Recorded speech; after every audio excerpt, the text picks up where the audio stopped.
to making videos in the Chappers Q&A Cavern that you see around you this bright, warm, sunny day here in Brighton, in England.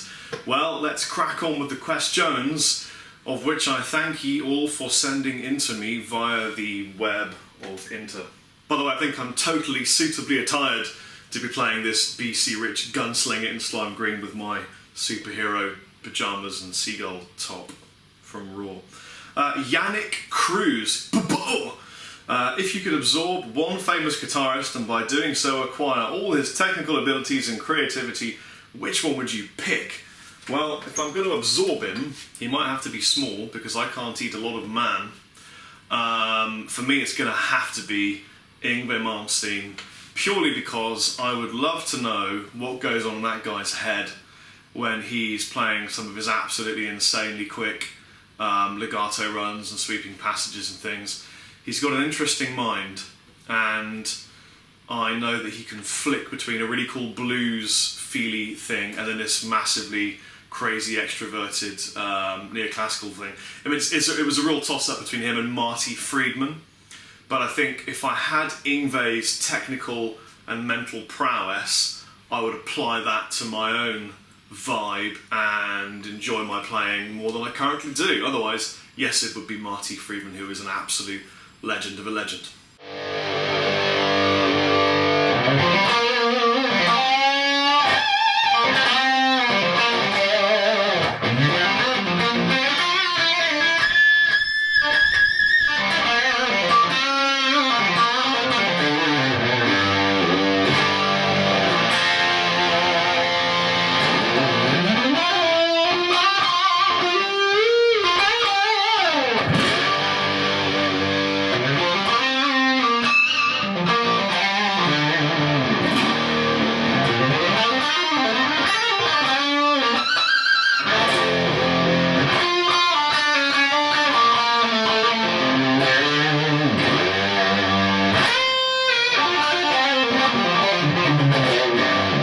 Question 2 from Nzinga Johnson, whosoever, which is an amazing name.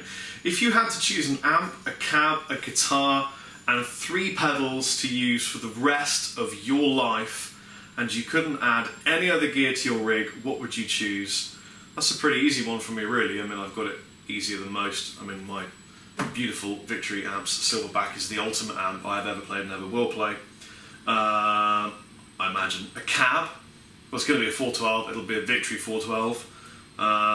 A guitar would be my Chapman Guitars ML3 in black. And 3 pedals. Well, I'd go for the Boss TU, just a tuner from Boss. I'd go for the flashback delay from TC Electronic. And my 3rd pedal would be the beautiful Jimi Hendrix Octavia that I use, which is just mint. Thank you, sir. But you know what, I think I'll answer that question again and imagine that I didn't own a guitar company and I wasn't endorsed and had my own signature amplifier, in which case it would probably be PRS Custom 24 into a Soldano SLO 100. The pedals would be exactly the same.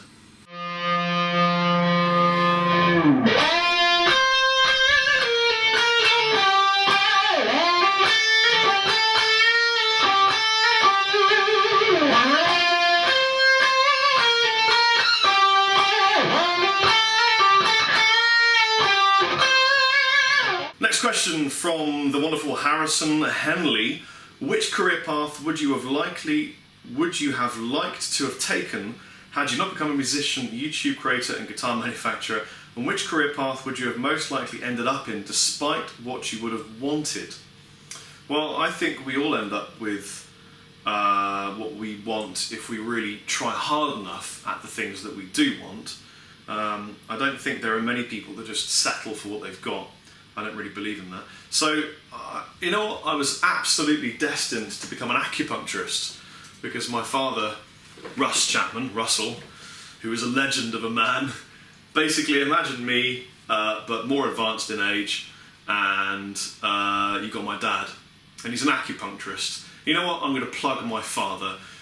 He is an incredibly skilled acupuncturist, actually works for the British Acupuncture Council does all sorts of things from childbirth through to arthritis, helping giving up smoking, but everything you can ever think of, he can help you to work on with, that's the legal disclaimer, with acupuncture. And you can find my father here. Ba-ba! Yeah, I trained under my dad and learnt some acupuncture.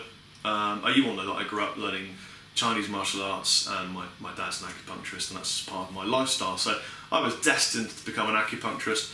I still use many of the skills that I learned every day. In fact, this morning my friend Dan woke up with really bad food poisoning, and I did a few points on him to help him with his issues. So Dan is feeling better now and is currently shivering in bed. If it wasn't acupuncture, I probably would have continued on and been a martial arts instructor, which is what I was doing.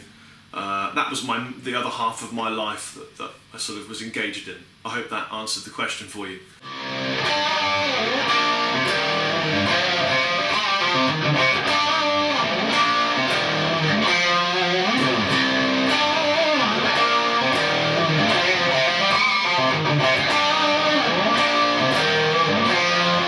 Paul Henry Tuzak, do you feel under pressure with Chapman guitars? I mean, like a businessman would do with a brand. You know what, I've been thinking about this. I've been sat here for about a minute, and I've come to the realisation that I don't feel pressured really at all, because, I mean, all the designs really are thought of by you guys, and as a result, I'm only ever bringing to market something that you want. And I know that the prices are really good because we don't use distributors. So it's a great price. I know the product is good because the factory is great. Everything is in position. The sales are going really, really great. I mean, we are selling, you know, hundreds every month. We are definitely one of the biggest, or at least fastest growing British/European guitar brands now. And it's just going great. I mean, I can't even express how awesome Chapman Guitars is doing, and I can't wait to see what it's going to be doing next year. We've got loads of models on the way out. Rabia worked on a baritone model. I'm working on my next signature guitar. Guesses as to what that will be.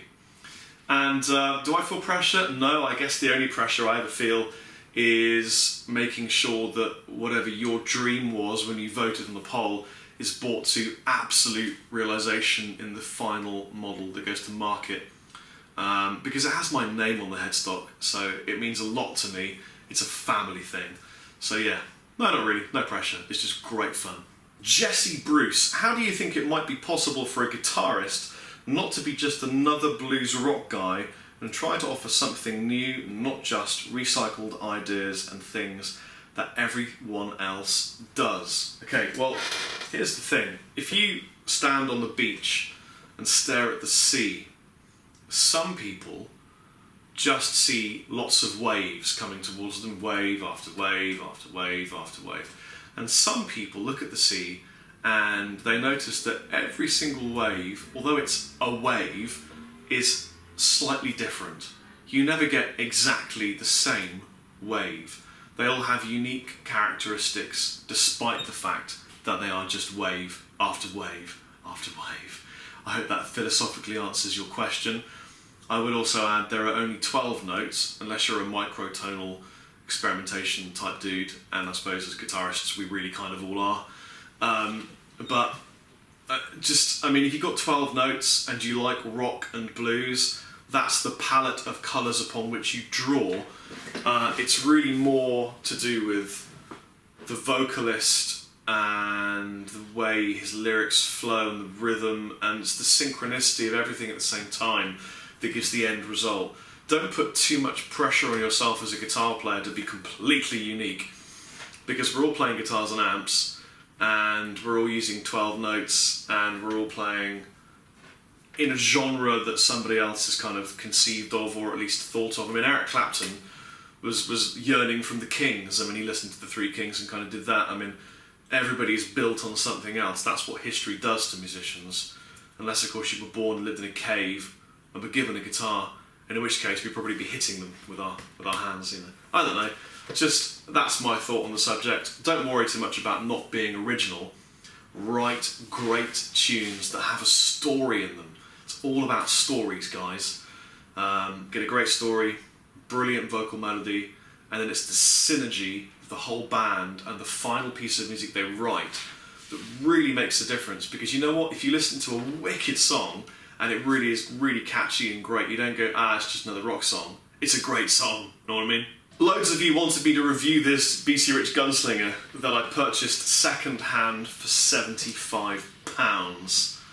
Yes, you can feel jealous. Well, there's not a lot to say really. I mean, it's a BC Rich Gunslinger, originally worth an awful lot more than I got it for. I've taken the pickup out and I put a custom from Seymour Duncan in it because I love the custom. But I have to admit to you that my wiring skills are absolutely shit, and I'm not any good with electronics. And although I've wired the pickup in so it clearly works, this is the embarrassing situation. It's an on-off switch.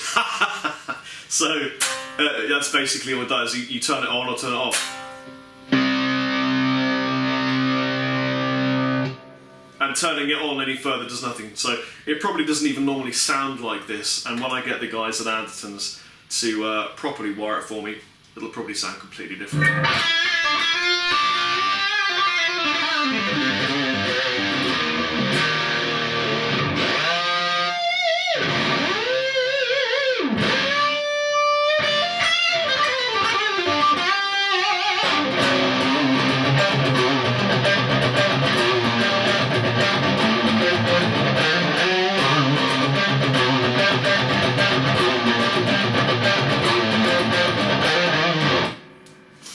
I guess the thing is, it's just a classic 80s sort of dirty rock guitar, and it reminded me of my past because I'm 39 and I lived through the whole kind of 80s thing, and it's just a really fun, silly guitar made in Indonesia. It's got 30, 40, 50, 60, 70, 80, 90, 20, 21, 22 frets. It's got a Slowro Special. It's got one volume knob. It doesn't do any tapping. I'm going to guess the body is made from basswood. It's way too light to be anything else really. It's a maple neck, one piece, very nice maple neck actually. And I just really liked the neck radius, and that was my on switch, and the way it feels to play. I mean, it's just a great guitar for 74 quid of anybody's money really, isn't it? And it does this. I mean, what's not to like about that? Okay, this is the last question from Rhys David Parry, who very kindly says, how do you personally approach improvising? What thought processes do you use to improvise in a unique way? Cheers, Rob. Cheers, Rhys. Improvising. Okay, when I approach a solo, I go, okay, let's do it. And I just play. I don't think about anything. I don't plan anything really. I just play. I don't think about modes or scales or shapes or patterns. I just, whatever comes out, and it's off the cuff. Is an English expression you may be familiar with, I don't know. Let's make it up. I mean, my hand will naturally fall into patterns and shapes it's familiar with. I think that's a normal human response. But I don't ever sit down and write a solo, note for note, and then repeat that at a gig. I mean, anyone who's seen me live will know that A, when I play live, I'm 20% of a better player, but B, I improvise everything to do with lead, really, unless I kind of have little features that I particularly enjoy. I mean, for example, the solo for To Survive has a bit that I like, which is like a repetitive pattern that goes that kind of thing.